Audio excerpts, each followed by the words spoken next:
Today's episode is for anyone chasing a big goal and wondering what to do when life hits back. My guest today is Shawn French, the creator of the Determined Society and a guy who lives by one idea: take the big swing. Shawn's story starts with baseball. From a young age, he believed that he could make it to the top, and he worked like it, but the pathway was not clean. He dealt with injuries, big setbacks, and even a serious health scare that could have changed everything. This one is about what you do when the plan breaks, because when things get uncertain, most people slow down and second-guess themselves or quit. But Shawn didn't. He learned how to stay steady, trust his instincts, and keep moving, even when nothing felt guaranteed.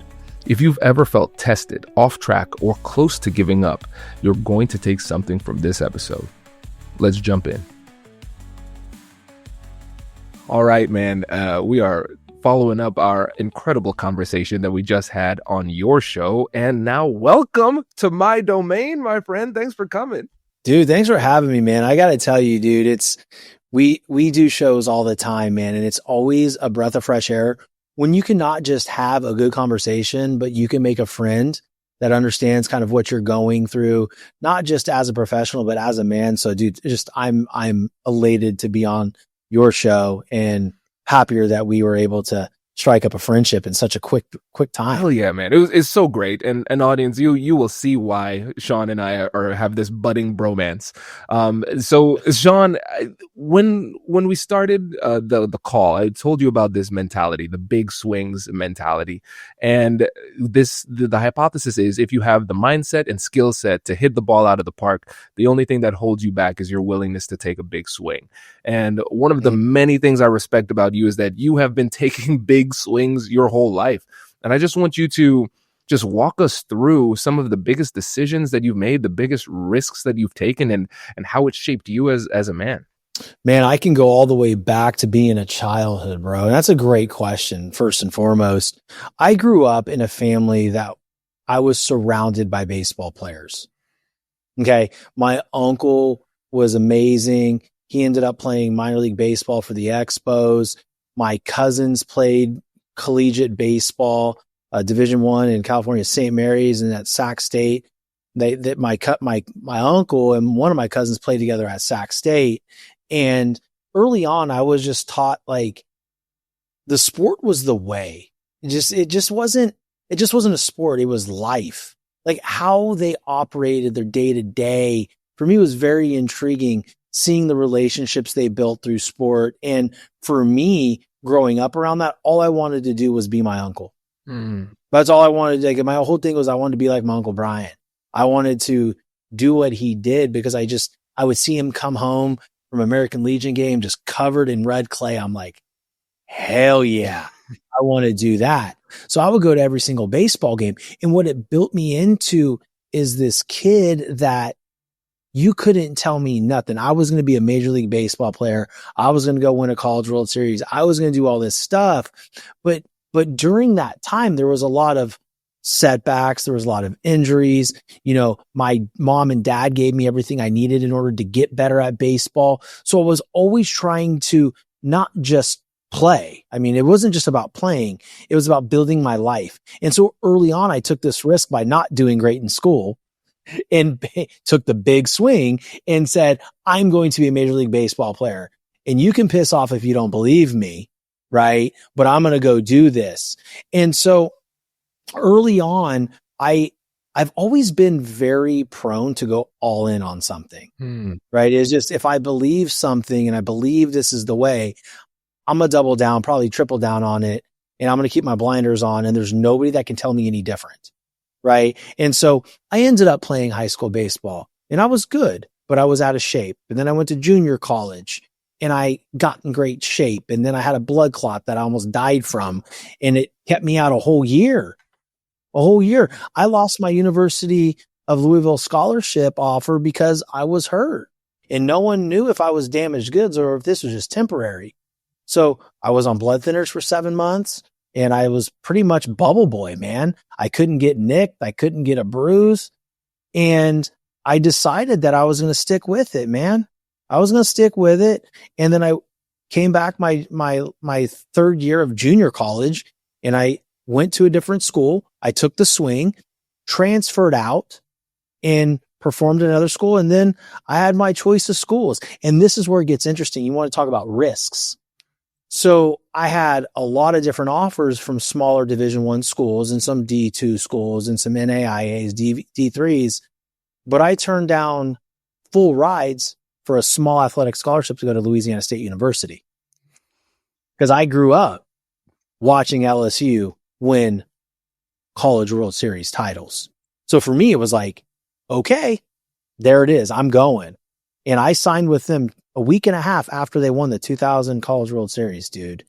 And it was a big risk for me because I let go of the sure thing at Western Carolina University or Cal State Northridge to go to the unknown and play with the best of the best, not knowing how it was going to turn out. Like that is just gives you like a peek behind my psychology of kind of how I've always operated.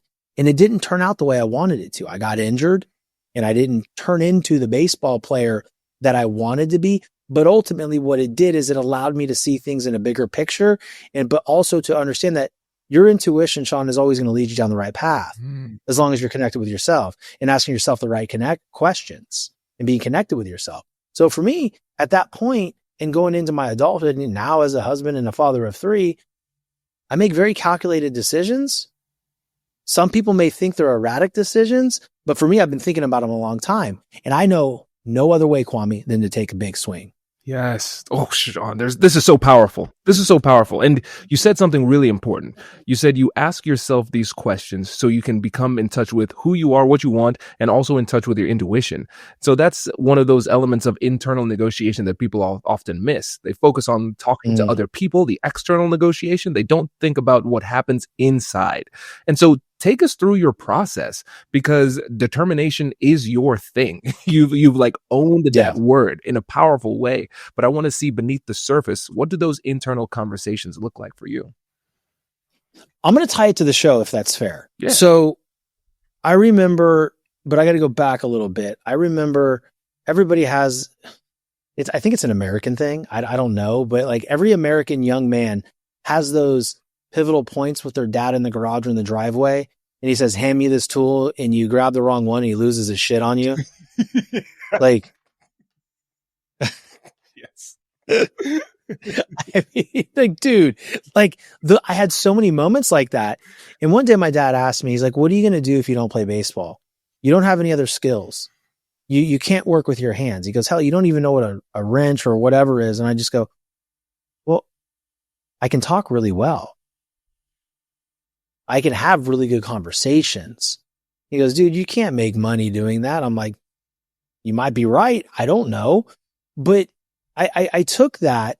And then every environment that I was in thereafter, people would always say like, you relate well to anybody, to any walk of life. You could, and my sales leaders would say, he can talk to the construction worker and then he can go talk to the doctor or the psychologist the same day and relate to all of them.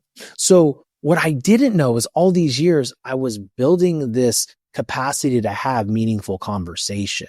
Yeah. And I just asked myself when I was in sales and I was making all the money and it was fine, but I wasn't fulfilled, Kwame. I was so empty. Like, what is it? I didn't feel like I was making an impact. And once I decided to make a Facebook group called the Determined Society just to motivate people to get out of their own way, and it was cool. Like I would do live videos and people would start coming in requesting to be a part of the group and then sharing it with their friends and people were posting in it and being fully engaged. And hey, Shawn, how do I get through this? Like, this is how I'm feeling right here and I can't get out of my way. I'm like, well, no, you can. You just don't want to. Like if you what do you mean you can't go for a walk or you can't go to the gym? Did you have a car accident I don't know about? Because if you did, let's talk about it.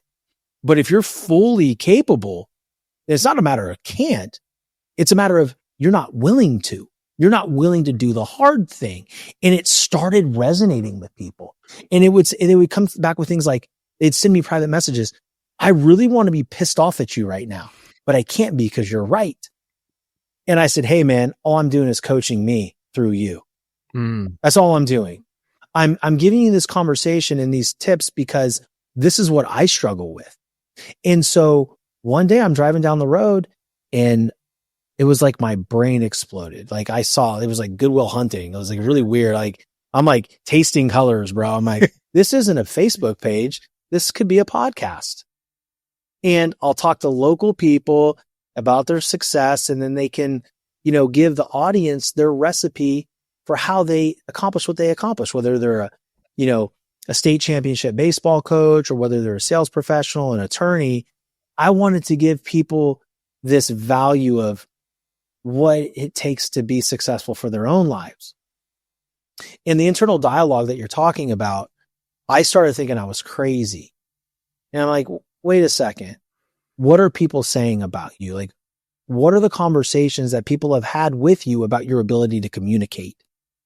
And so at that point, I saw a lot of validity to my idea. But then I called my wife, who was my best friend. And I said, hey, babe, you're probably going to hang up on me because I think I have this really erratic idea, but the Determined Society is not a Facebook page. I said, well, it is. I said, but it's going to be a podcast. And she goes, okay, I think you'd be great. I'm like, no, you don't understand. I'm going to be creating a podcast and content that I don't know anything about. I don't know how to do this. I don't have a microphone. I don't have a studio. So I went through this conversation with her, and she says, there's just one thing that I know about you. Whatever you say you're going to do, you're going to figure out how to do it.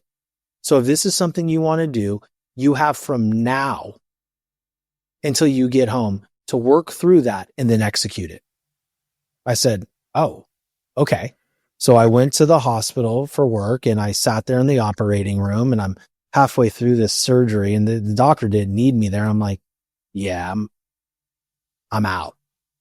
And I went in my car and I Googled how to start a podcast with no equipment. And later on that night, I was speaking into my phone in my den. Hey, this is the first one. Hope you're listening. This is what it's going to be about. I don't know what I'm talking about. I don't know anything. So my thought process and how I negotiate with myself is just like, okay, is this something you're willing to truly do to expose yourself, maybe get zero feedback, maybe be laughed at, maybe be scoffed and looked at like you're an idiot? And if the answer is yes, I'm willing to do all those things, then I start moving a little bit. And I did it little by little. I mean, I didn't do it all at once. I'd record like 2 episodes and I'd sit back for a couple of weeks like, yeah, I got an Apple show. This is cool, man. But really it's just about, what do I feel that I can really create? How do I value my voice? And that's how I negotiated that. I don't know if that answers your question. Oh, it absolutely does. And it also shows me the secret to your success, which is your wife. Incredible. And it's great when you have a great partner like that too, because I don't know if you're like me. Sometimes I have this idea or something I want to do and I want some resistance, but then Whitney's like, yeah, of course you could do that. It'll be hard, but you'll get it done. I'm like, oh no, now I don't have it. Like, oh, now I have to. Like, no, you're supposed to be the devil's advocate here. Exactly. It's incredible. And I think this is something that people overlook, but there are going to be these patterns in your life where people are going to be telling you things about you that you cannot see. And if you start to see patterns of that, you have to start paying attention to that. Because what often happens is I've recognized that for a lot of high achievers, they often downplay their accomplishments in order to motivate themselves to accomplish more.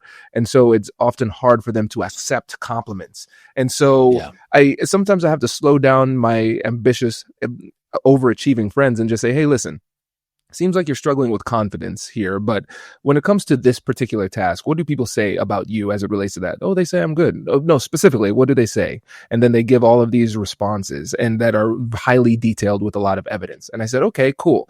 Now I want you to think about you in your life. Can you ever think about somebody where you have given them a specific compliment on a specific skill with details and payoffs where it was not genuine? And they're like, no, that would be cruel. That would be like mocking. That'd be weird. Yeah. And so I said, either there is a global conspiracy to be nice to you in this specific way, or you are exceptional. Global conspiracy. And then that's solid. Right. And when you put it that way, you're like, oh, wow. Well, what should I do with my strengths? Lean into it.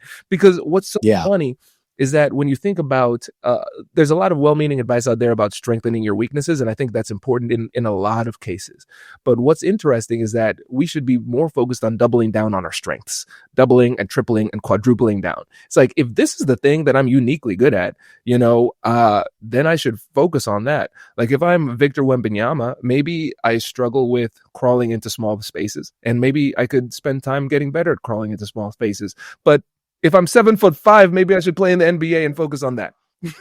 And so for Dude, you, we're so much alike. We're so much, dude. I'm sitting here and I'm like, if someone's listening to this and not watching it, they probably think that we might be twins. They'll look at us. These guys clearly aren't twins, but I think in terms of that, I mean, to your point, Kwame, I don't focus on what I'm not very good at. right? Now I will acknowledge it and be like, I can improve on this. But if I get even better at my strength, is it going to outweigh this over here? And too many people are focused on this, their weakness, because they grew up in sports. They grew up in sports. And they grew up in areas like, you have to focus on your weaknesses. You have to focus on your weaknesses, which brings you that lack thereof, that scarcity mentality. And it's like, wait a second, if I'm really good at having certain conversations, then that's what I have to double down on. Right. I can do this over here a little bit, but this is my lane. And that's where people need to live and know that this is the magic, because those are your gifts. This right here.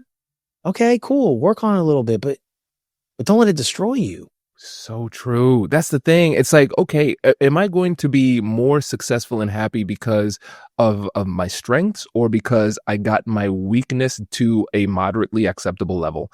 And the thing is, for a lot of things, we might need to focus on getting better at it, but it just needs to get baseline. But especially from a business perspective, and when it comes to building a team, I hire for my weaknesses. The thing that I don't like, somebody else loves. So I gladly outsource and delegate that, within my partnership with Whitney. Exactly. With my wife, same thing. There's certain things that she's really great at, and certain things that I just cannot stand. Like, for instance, there might be something that is heavier to do in terms of, it might feel kind of heavy to most people, but it feels light to me, so I'll do that. And then there's something that's light for everybody else, but it feels like the heaviest thing in the world for me. Just own it. And I think that's one of the most important conversations we can have with our loved ones and our teammates, is just keeping it real about our strengths and our weaknesses, so we can complement each other better. Dude, my wife does so much for this business, right? She does the accounting, along with my partner, Marina. They handle the accounting portion. But like, the biggest thing that is hairy and scary to me is the travel. Like, I don't want to book my own flights. I don't want to deal with the rental car.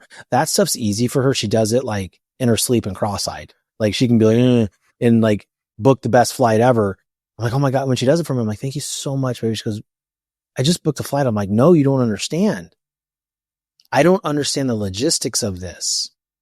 Like, if it were up to me, I'd just book something and I'd go, and I wouldn't think about all the other 5,000 things that we have going on in our life that you were going to think about. So a simple task is heavier for me, and she does that. Exactly.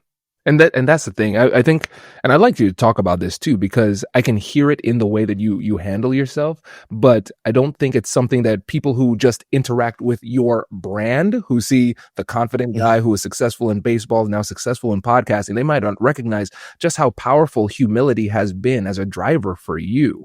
And so when you think about how your humility and willing to adjust and accept accountability, how has that been a catalyst to your success? Here's a quick warning for everyone listening. Scams and identity theft usually don't start with some genius hacker. Most of the time, it's just because your personal data is so easy to find online.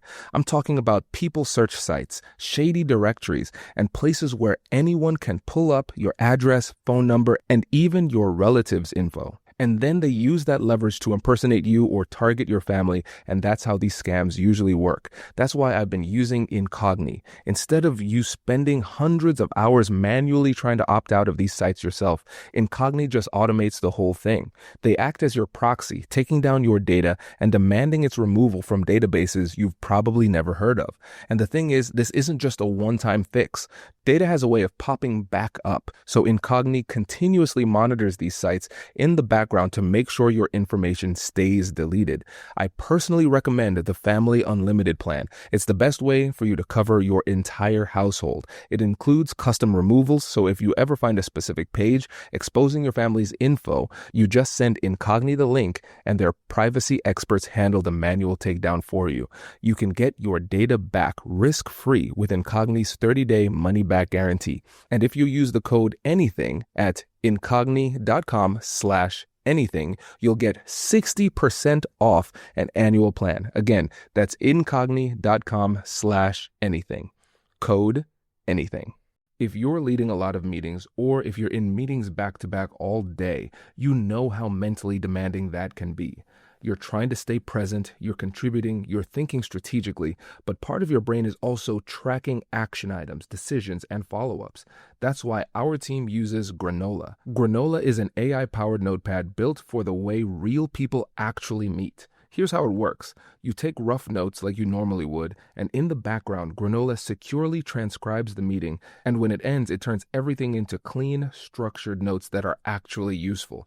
And what I appreciate the most is that it works through your device's audio. It integrates seamlessly into the video conferencing tools that you already use, and there's no complicated setup. It just fits into your workflow. Granola doesn't replace you in the meeting, it augments you. It lets you lean in, focus, and listen deeply while still walking away knowing exactly what was deciding, who owns what, and what comes next.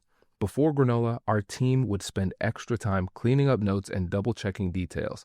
Now, we leave meetings aligned and clear. It saved us time and helps us to operate at a much higher level. If meetings are eating up your day, Granola is a no-brainer. You can actually try it completely free for 3 months. Just head to granola.ai/Kwame. That's granola.ai/Kwame to get your time back. Get 3 months free at granola.ai/Kwame. Man, I'll tell you, just like you, the art of negotiation, that is a skill that you built. My confidence level was also built because it's not innate within me. I'm not an extremely confident human being by nature. I'm not. I had to build that, right? And I built that through things that I'm good at and continuing to do it, but also, to your point, being humble enough and having the humility to know when I need to improve on something. So I'm always open and I listen to people, man. Listen, like here's what no one's going to admit this. I'm going to. I listen to my audience and I listen to how they interact, how often they're interacting, and what they're enjoying or not enjoying. And so I'm sitting here with a very big platform and I'm blessed. And I say that I don't say that to be cocky. Like, yesterday we were number 1 on Apple in our category, 26 overall. I was like, holy shit, that's a good day. It's huge. But it's because I listen. Yes. My audience loves stories of impact. My audience loves to learn. My audience loves to hear the struggle of the boy in the schoolyard when nobody wanted to play with him. Right. That's where this was built. So for me, when you ask me, how do I work through the humility?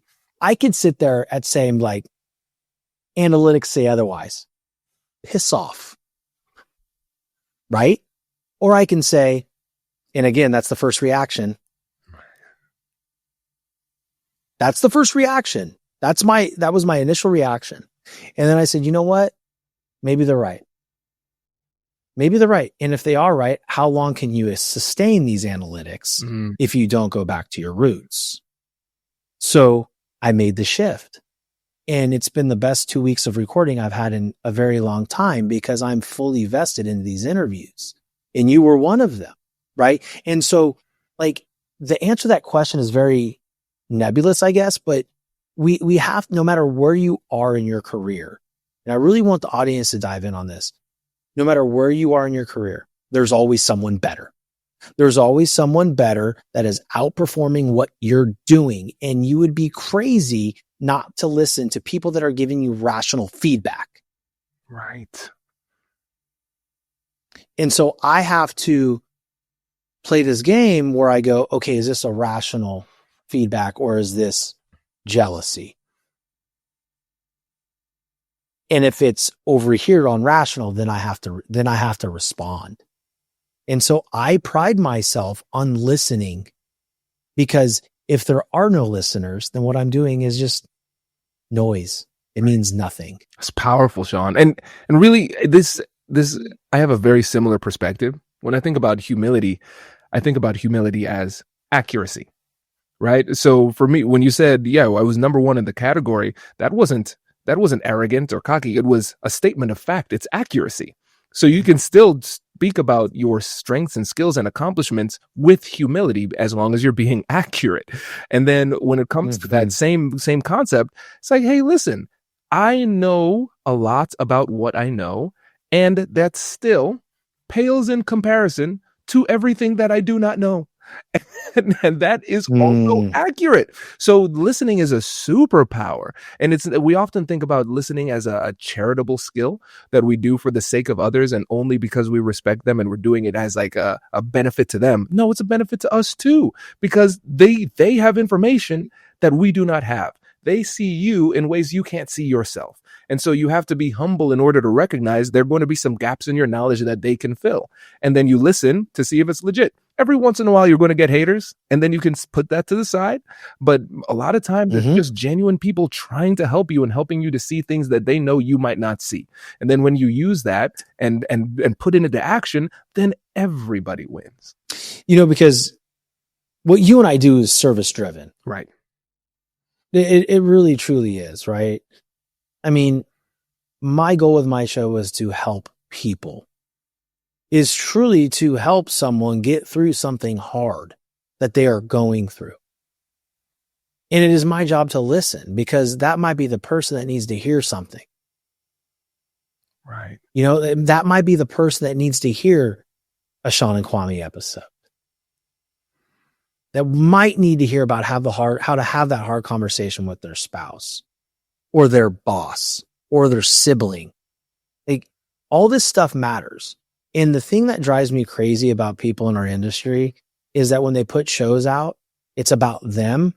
Like, I use a lot of personal anecdotes. I really do. It's just so I can relate it back to the audience. Well, who I'm really here for are the people in the ears that are on the other end of this conversation. When you think about it too, stories are utilized to convey. And having heard your show, having been on the show, the stories that you tell about yourself are meant to convey a deeper message in a way that allows people to connect. And one of the things that you mentioned earlier was that when you started to interact with people in the Determined Society, within the actual community, you started to hear people giving you the kind of BS excuses that you were making up for yourself. And so you were able to really spot that. And what's interesting is that there's a way that you can do that where you come off as a jerk and then people just shut down, but you're still able to be clear and at the same time kind. And like you said, people said, I want to be mad at you, but I can't. So tell us about how you break through to people who might have started to, believe their own BS and excuses, and how can you get them started? How do you approach it? I think it's a lot of kind of what you do, man, to be quite honest. I mean, maybe a little bit of a different technique, right? We're different people, different words, but I'll say, okay, what is it exactly you're struggling with? Help me understand why it's impossible for you to go to the gym or impossible for you to eat really good food 80% of the time. And then I shut up. And I go, but hold on, before you answer that question, being too busy is not a good reason. I just want to preface it with, you can't say that you're busy, because I am busy constantly.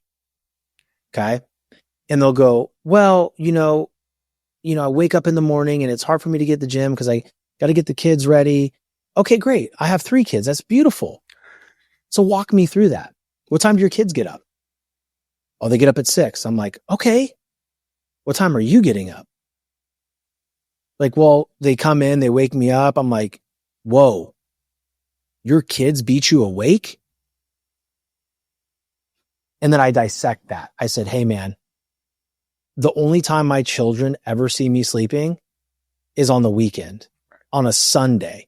Typically I beat them awake if they see me awake walking around in the kitchen, I've already finished my workout. I'm already drenched in sweat. I said, so help me understand what happens in your house from 4 in the morning to 6 where you can't even get up and go for a walk. Well, I'm tired. No, I understand. I'm tired too. What I'm trying to help you through is how we can find time in your day. And he goes, well, I'll just do it after work. I'm like, okay, so you're going to do it after work. Let's walk through that. Let's walk through that. We're going to do it after work. You're tired. You're stressed. Kwame's laughing his ass off because he already knows what's coming. So you're going to go to work. You're going to do your thing and you're going to have a stressful day. You're going to come home. You're going to collaborate with your wife, hopefully make a nice meal. But what you're telling me is you're just doing the convenient thing. So you're going to have McDonald's for dinner. So now your energy is even more destroyed and you're overfed. And now you're going to go work out. Well, yeah, because there's time now. I go, okay, but you're forgetting one thing. You're forgetting one thing. You're taking time away from your family. Never do that if you can avoid it. So I always have those types of conversations and I say, look, I know you don't want to, but maybe waking up at 4 and getting to the gym by 4:45 and lifting until 5:30 and being home and making your kids snacks for school or making their lunch when they wake up, man, that'd be a pretty cool thing, wouldn't it? Now you're in a better mood. You know what I mean? So I just walk them through things like that. I help unravel their resistance to potentially having to wake up earlier or just make the hard decision to get out of their own damn way. It's so powerful and it's textbook. And the thing is, again, I think a lot of people will forget the fact that you were a sales leader for a very long time, an exceptionally successful one.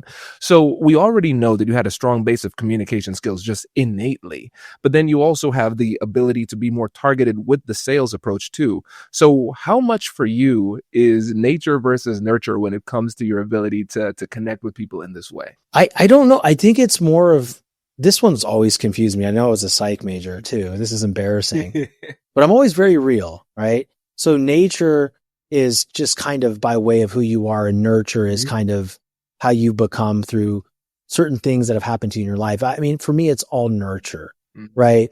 I've had great sales leaders that have built me. You know, Dan Tuffarello, I actually hired him 3 weeks ago. He works with me now. Nice. And he was my leader at Paychex. He built me. He built me, dude. He showed me how to be successful in sales. And then I did it there. And then I did it at multiple medical device companies. And now I'm doing it here. So that whole time was me building for this moment, you know, in these conversations. But for me, it was just about learning about myself. You know, hey, how do I operate best? You know, do I operate as the best I possibly can if I drink alcohol? The answer is no. Okay, then I can't drink alcohol. Am I going to operate the best if I have a half gallon of ice cream at, you know, in the evening time before I'm supposed to go work out the next morning? No, because I won't get up. So I find I A/B test myself, man. Like all I am is my own little science experiment. Like what works for me? Okay, that worked. That didn't. I'm going to do more of that. So it's all nature. This wasn't built in. I wasn't raised to get great grades. I wasn't raised to be super strategic. I was raised to be a super emotional human being. But I had to learn what works and how the world's going to accept and how I'm going to be respected and be successful in life. And I had to figure it out. Let's go deeper into this because I don't want to gloss over it, because I think that the pathway to authentic success is a lot simpler than people might imagine.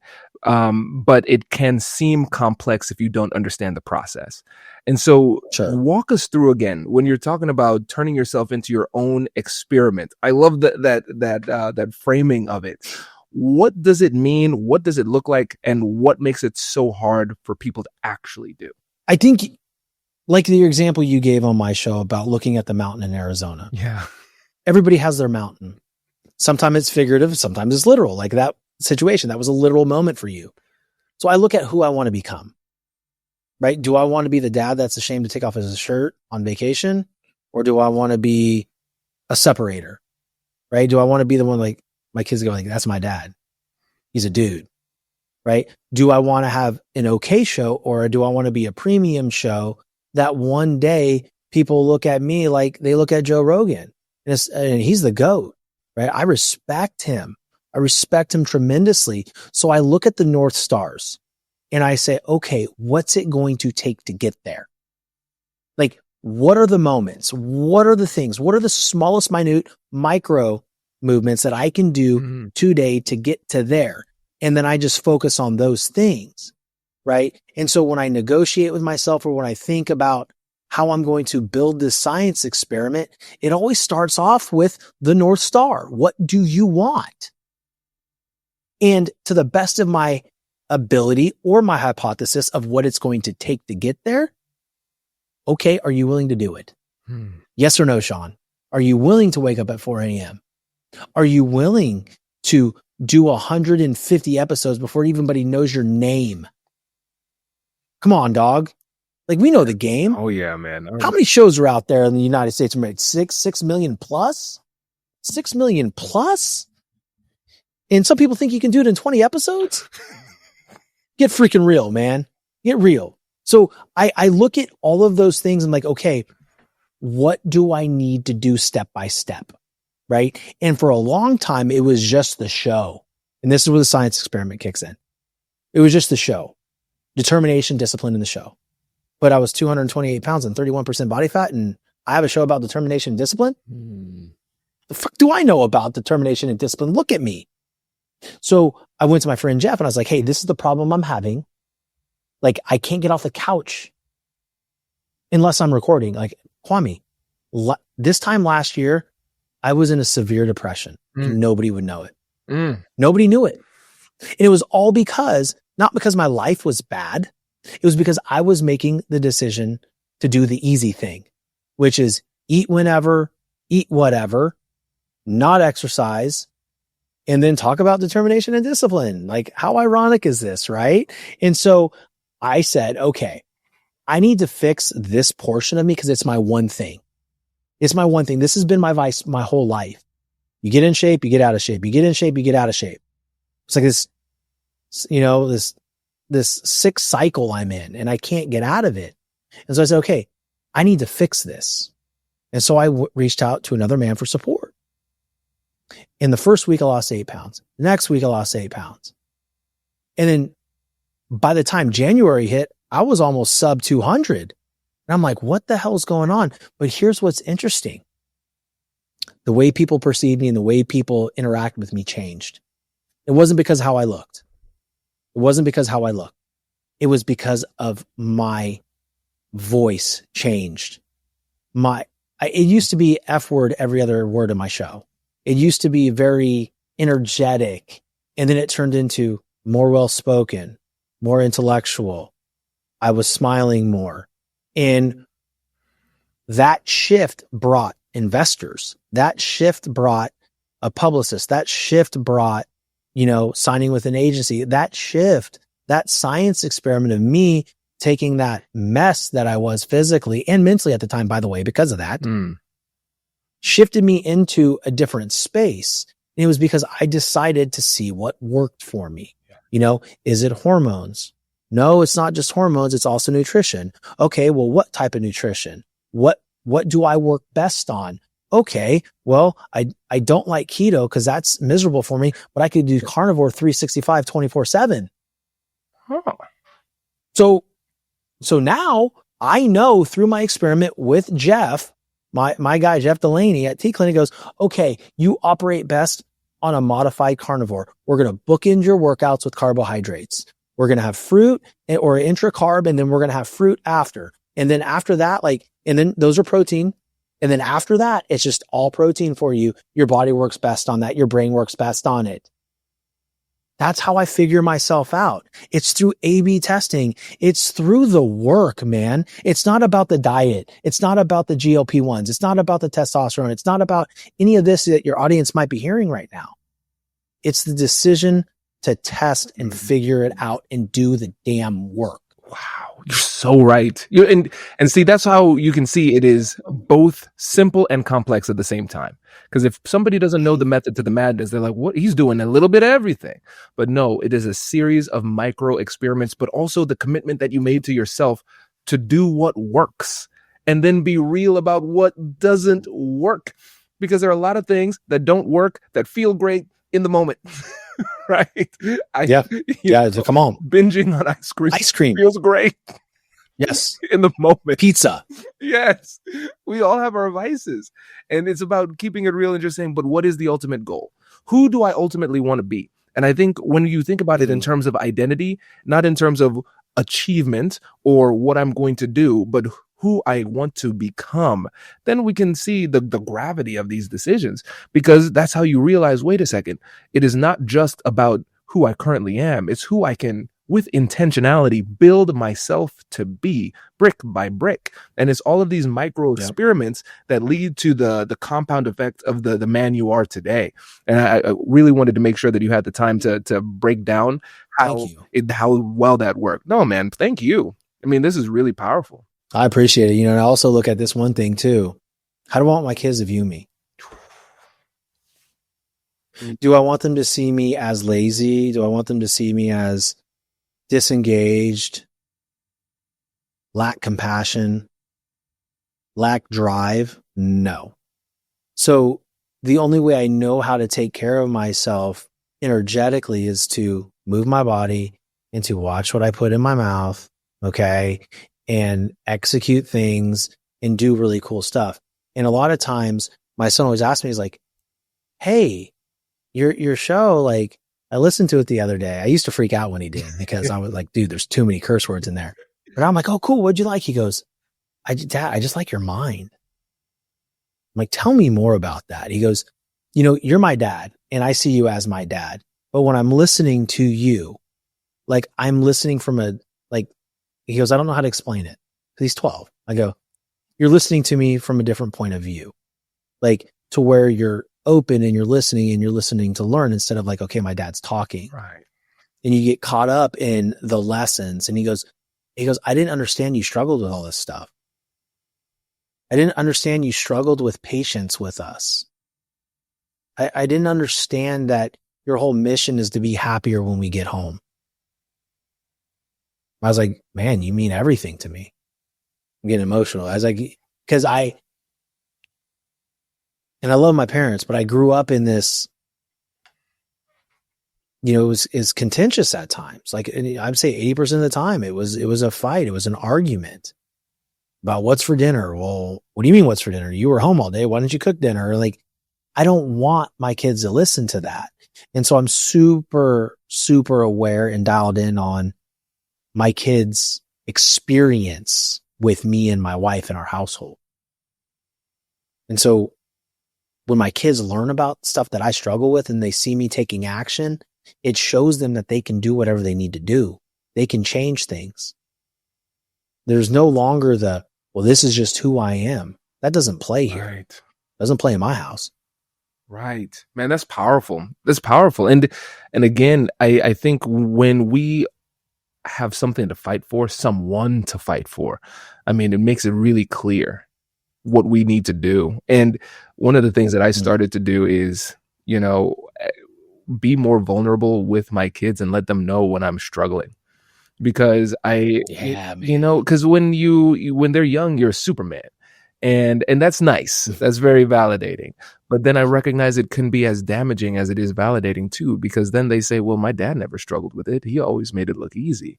And I think especially as men, we do a good job. I use the word good, a little bit ironically here, of hiding our emotions. And so we can be going through a lot and nobody knows. Like you said, you're battling with depression, but nobody would know it. And there's some times where I'm just like, yeah, I'm not feeling very good right now, but this is why I'm not feeling good. And this is what I'm going to do to get better. Hey, listen, having a tough time in business, this happened, but I'm going to try to do this. So he recognizes, hey, it's not just all winning all the time, because that's what what we want the world to see. That can be the branding of like the influencer kind of lifestyle. But I think it's important to let our kids see when we're struggling, but also what we're going to do to recover. So when they experience that, they don't think something's fundamentally wrong. Yeah. So good, because my kids will come home like, how was your day at the studio? It was okay. And my youngest will go, what happened? It's like nothing at the studio, but this is what happened throughout the day. And it kind of has me feeling some type of way. And I was like, do you want me to tell you about it? Wow. And she goes, yeah, I want to help you. I go, okay, honey, here's what I'm struggling with right now. And I'm feeling a lack of patience because of it. And if I come off any type of way today, please let me know. Help me work through this, because I may not be able to control my adult tantrum. Right. Like, I get those. Adult tantrums. Man. That's what my wife calls it.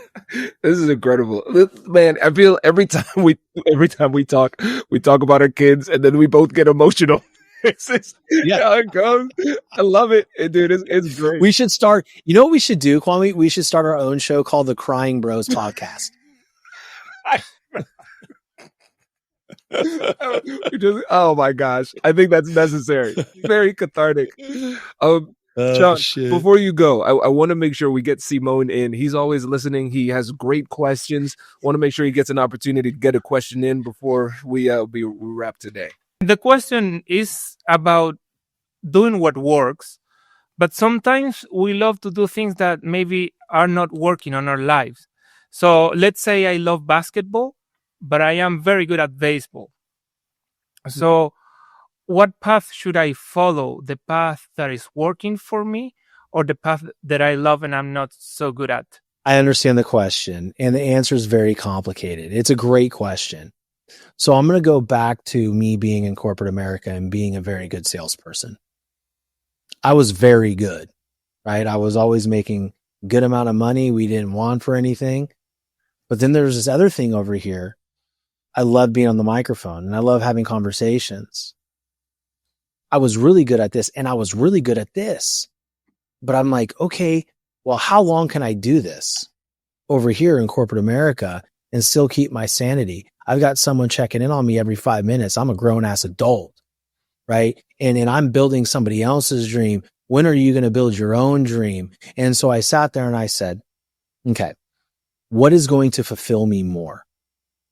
Because at the time I was better in sales than I was being a podcast host. But I looked at the, I guess, projectability. I looked at it in a sports analogy, just like you did. What am I projecting as far as sales? What am I projecting as far as having conversations with people? And I thought my projections were way higher on having conversations, because I was passionate about it and I care so deeply about people. And over here, I wasn't doing that. I was just selling a product, right? Yes, there was clinical outcomes, makes the patient feel better. Yeah. It's better for the surgeons. Like, okay, cool. But ultimately is, what's my quota? Right.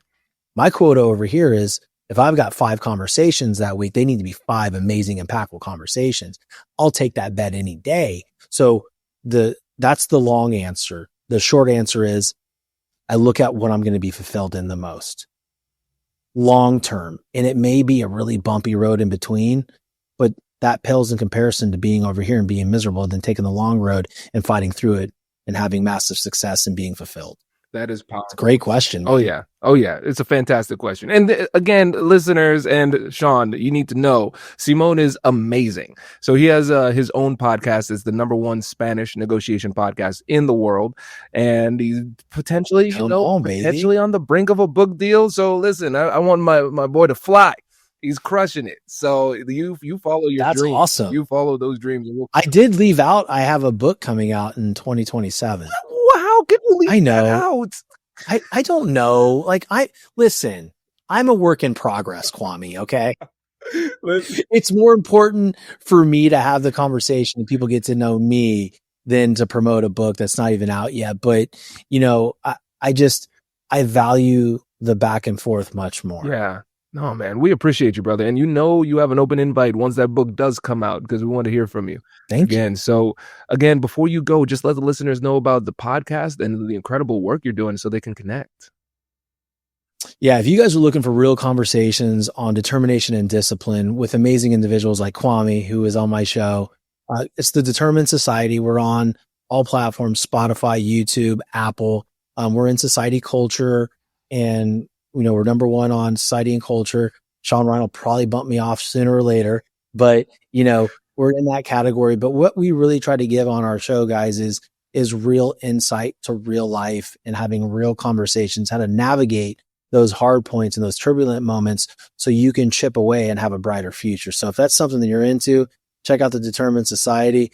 Come to my Instagram page, at the Shawn French, and that's SHAWN. And I'd love to connect with you. But Kwame and Simone, thank you guys so much for having me on today. Amazing, bro. You crushed this. So thank you for your time. Really appreciate it. And glad that we have another friend, another brother. This is great.